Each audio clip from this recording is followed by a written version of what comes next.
Para tayo nagpipray. Sa araw na ito, February 25, 2021. Ako po ay naririto at lubos nang mihingi ng awa at tulong sa Panginoon sa kagalingan. Ang aking pong pahatid sa inyo ay tunay na biyaya para sa mga tao. Sa pangkasalukuyan po, ang lugar ko ay matatagpuan ninyo sa Barangay ng Tabigi, Ginto, Bulacan. Ang aking pabalita ay kay ganda. Yung pong mga lalaki na naririyan, na malalaki ang tiyan, huwag po kayong manlulumo. Naririto po ang mother pa rin. Ang tanging ko pong pababalita sa inyo, magdala lang po kayo ng gamit para po maisaayos ko ang lahat ng para sa inyo. Hindi po kayo mawawalan ng tiwala sa hiram na buhay. Naririto po ako, nakalaan pong magtiis, magsakripisyo sa inyong malalaking tiyan na kinukuha ko po ito sa pamamagitan ng labatiba, langis at serbisyo sa tao. Ang tangi ko lang pong pahilingan sa inyo sa araw at oras nito, sana lagi tayong magdarasal. Hihingin natin sa Diyos ang ating kagalingan. Lalo na kung na kayo ay nasa malayo na, dito ka, bilisan mo din. Daliin mo. Lahat po ng bagay, kayo po, Panginoon, ang aming tinatawagan. Ang aking pong kinatagpo na pangyayari dito sa aking naging hiram na buhay. Tungkol po sa pagliligtas sa malalaki ang tiyan na talaga pong tubig at katakot na bakterya, alkitran, na nagbabara sa ihi ng mga kalalakihan para po maiwasan ang catheter. Ganon din po sa kababaihan na ngayon po'y kasalukuyan akong nalulungkot. Pag po nagkaroon ng depresya sa lining, tunay naman pong nagkakaroon ng epekto na operahan po ang suso. Ngayon po, ang aking bukas pala na bigay sa inyo at bigay sa akin ng Panginoon, ang langis po na ito, makinig lang po at manood lang po kayo sa Facebook, napakalaki po ng kaligtasan na naibibigay. Lalo-lalo na po sa mga lalaki na minamanas na po mga paa na hindi na po makahakbang. Lalo naman po sa mga babae na senior 50 up to 80, gaganyan-ganyan po kung lumakad sila. Pero ito po, pag nilangisan ko po yung puwerta, kaya kung kayo nanonood, ganito gawin nyo, kahit kayo malayo sa akin, kay mother pa rin. Kumuha kayo ng langis, bulak, ganyan ninyo. Kung asawa nyo, pagalaw niya ganyan, guwantesin nyo. Pag po yan ay naluglog ng langis, ay wala na po kayong breast cancer at saka po sa myoma. Kaya nga lang po ako nakadito ngayon. Tumitindig ako para sa kakayanan ko, para sa mamayang Pilipino, sa kagalingan. Kaya kung ano man po, ang dada po sa inyo, huwag po kayong malulungkot. Naririto pa mother pa rin. Habulin po ninyo ang mother pa rin. Lalo-lalo na po sa prostate. Kinakailangan po, kung nasa stage 1 pa lang, hanapin nyo na ako, hiandahin nyo na langis, hiandahin nyo na gamit. Huwag pag-uusapan ang bayad o ano pa mang bagay. Nasa sa inyo ibabayad na kung ano ang kapagalan. Siyempre, ang puso nyo'y dakila. Napakaraming nauubos na pera. Pero kay mother pa rin, magdasal, langis, labatiba, at pagsunod at paniniwala at pagbabago ang kinakailangang gampanan ng mamamayang Pilipino na kinasasakupan ko. Ano po at kay ganda ng aking mga pabalita sa inyo, lalo sa karamdaman.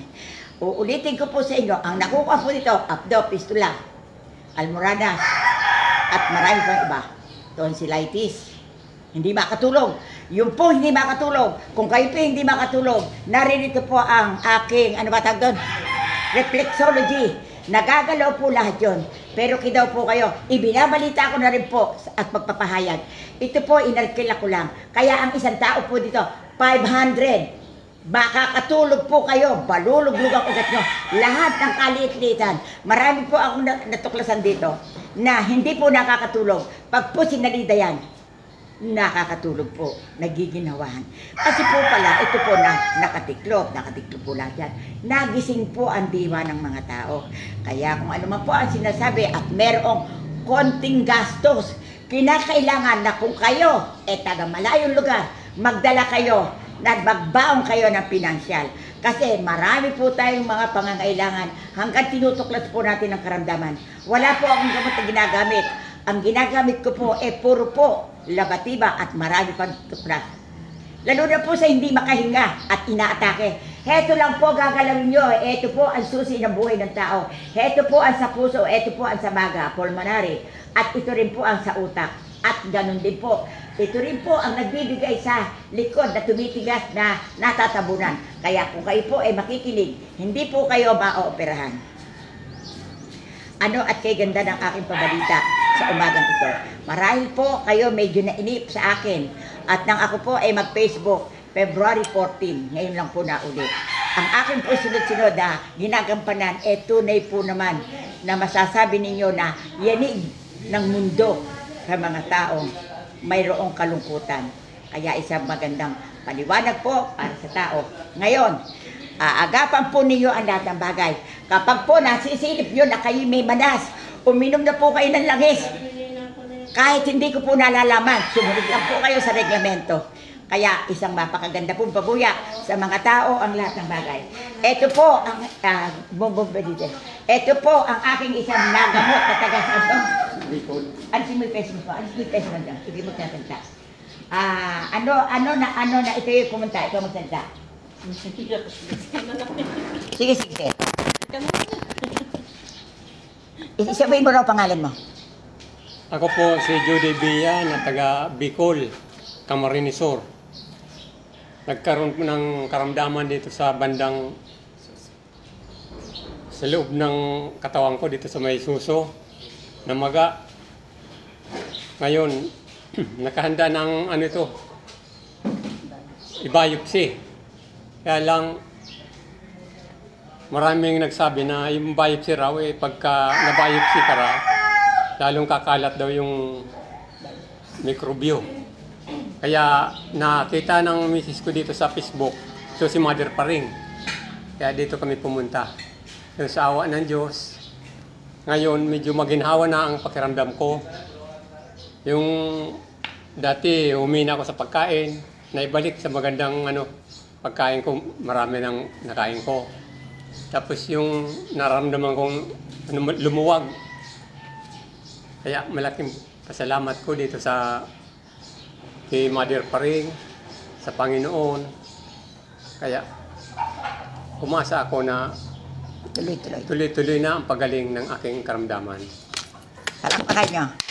Ito naman ang paliwanag ng kanyang bilang mayamahal. Halika, humarap ka sa katotohanan ng buhay ito. Ano masasabi mo, anak? Nagpapasalamat po ako kay Mother Paring. Sa itaas muna. Una sa Panginoon, pangalawa kay Mother Paring, sa binigay niya sa aming pag-estima dito sa kanyang tahanan. Na mula nung Sabado na dumating kami, maayos ang pakikisama niya sa amin, lalo na sa mga staff ng kay Mother Paring. Nagpapasalamat kami sa inyo sa binigay niyong pagsalubong sa amin. Mainit ang pagsalubong na binigay niyo sa amin. Marami pong salamat. Okay, palakpakan po natin ang kagalingan na nakuha.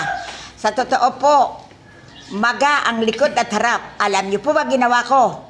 Binomba ko po ng hose ang tenga, yung nabibilis na hose sa tablirya. Bumili po ako sa metro.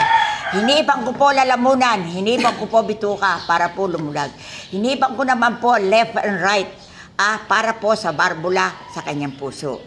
Kaya kung kayo po, nawala po siya ng boses, alam niyo po, ang nakagaling po sa kanya, yung host na kalahating metro, hinipang ko po. Kaya kung kayo po ay nakikinig kay Mother Paring sa biyaya ng Diyos sa kanya, marami po kayong maililigtas. Lalo po kung ang pamilya niyo sa peligro na, huwag nyo po agad bubuhatin. I-first aid muna po nyo. Kantiin nyo to. Ito po kasi ang nagpapagalaw sa puso, sa baga, sa spinal. Kaya kayo po mismo, hindi ko po sinabing kayo ay manggamot sa sarili nyong pamilya. Kaya ako po ibinigay sa inyo ang pagpapamana kong ito na linaw na karunungan para po pakinabangan ng buong new life and new generation. Kaya isang magandang umaga po sa inyong lahat. Naniniwala po ako na yung pong malalaki ang tiyan dyan na talagang nakaupo na lang, umiiyak. Huwag po kayo mag-alala. Handi dito po ang inyong abang lingkod na Mother Paring nakalaang magserbisyo. Kaya lang po, palakpakan niyo po ang biyayang ito. Magdala po kayo ng kumpletong gamit. Hindi po pinag-uusapan dito ang bayad. Ako po nakalaan tumulong. Kaya lang po, sana sumunod kayo sa batas. Marami po akong ginagamit para ito ay matuklas natin sa kagalingan ng mga tao. Ipinababatid ko po sa buong mga tao na nakikinig, alisto kayo sa Facebook. Sa kadahilanan, malapit na po akong mamahinga ng pagpe-Facebook. Kasi po, hindi ko na po kaya ang taong dumadaloy sa aking lugar ng mga nauulan. Kaya ako'y nananawagan sa inyo, lalo yung sobra na ang inyong kayamanan, mga baro, mga konting bahagi ng pagkain, huwag niyo pong pabayaan ang lugar ko. At kung meron naman pong hihingi ng tulong sa akin na walang dalang pera, sana po'y matulungan ko sila na sa pamamagitan ng tulong nyo din sa akin na ako naman po ang mamamahala sa kanilang pagkatao. Kung ako po'y itatanungin nyo, ako po'y kumpleto na. May libingan, may lahat, may kaprasong maliit na maratang bahay na kumpleto. Ako po mahina naman kumain, ang akin po mga kinasasakupan, hindi naman po makapritsyo. Ang akin po ikinakampanya sa inyo na matulungan po natin ang mga walang pera. Sasabihin ko po sa inyo, may kailangan po sila, Vicks, kung ano-ano pong mga gamit. Ngayon, kapag po ito inilagay nyo dito, kawa ng Diyos, marami pong matutuwa sa inyo kahit hindi nyo po nakikita ng personal. Kaya isang magandang pabuya, paliwanag sa karamdaman ng buong mamamayang Pilipino at pinahahatid ko rin po sa kataas-taasan sa langit at ganun din po sa mga namumuno at ganun din po sa munisipyo hanggang barangay at lalong-lalo naman po sa simbahan. May kanya-kanya po tayo na paniniwala. Ito po'y iisa lamang ating pupuntahan. Marahil po, nakita niyo na sa Facebook ko ang aking istorya ng buhay na ako namatay na at bulig na buhay na ipinako sa krus na ngayon po, eto ako'y nanggagamot. Maganda naman po ang narating. Kaya lang po, ang masasabi ko sa buong mundo, mentras ka pala lumalapit sa Panginoon, lalong napakarami po ng pagsubok. Kaya po, maraming salamat, pero ako po'y magdadasal. Ama naman niya sa langit, ako po'y naririto. Kami po lahat ay humihingi ng tulong at awa sa iyo. Basbasan mo po, pangunahan mo po ako sa aking paglilider sa mga kapwa-tao. Ituwid mo po kaming lahat sa lahat ng bagay. Kaya maraming po salamat sa iyo, Ama, Inang Birhen, Mahal na Jesus, lahat ng banal sa itaas. Ang aking pong panalangin sa mga tao, magkaisa. Pumunta po tayo sa tunay na tuwid na daan. Ayusin po ang lahat ng bagay. At kababaan, paggalang. Maraming po salamat. Magandang araw po, gabi, hapon, sa buong kapuluan. Bye-bye!